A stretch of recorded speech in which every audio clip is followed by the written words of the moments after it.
While not a true detective, Dustin Harrell uses forensic-like skills when analyzing problems related to rice production.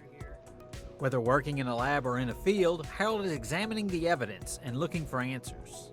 And I enjoy going out and looking at those problems because you kind of act like a detective. You try to figure out what their problem is and to help them, solve that problem.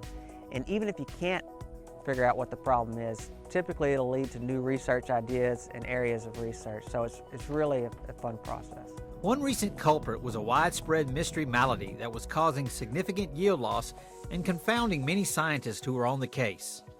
Harrell helped identify the problem, which turned out to be a nutrient deficiency. The stand loss was so great, a lot of fields were probably yielding half of what they typically or had the potential to yield. And when we came in and determined that it was zinc deficiency and came up with fertilizer recommendations and identified it, I think it really helped a lot of rice producers here in Southwest Louisiana.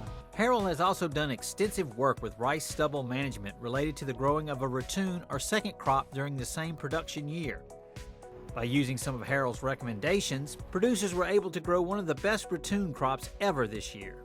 We've done a lot of work with ratoon stubble management, and we identified that if we can reduce the stubble height, we can force that ratoon regrowth to come from the crown node or at the base of the plant. And we know that those panicles that derive from the base of the plant are going to be larger and have more field grains per panicle. Like a good researcher or detective, Harrell strives to find the answer to a problem. But that is only part of the equation.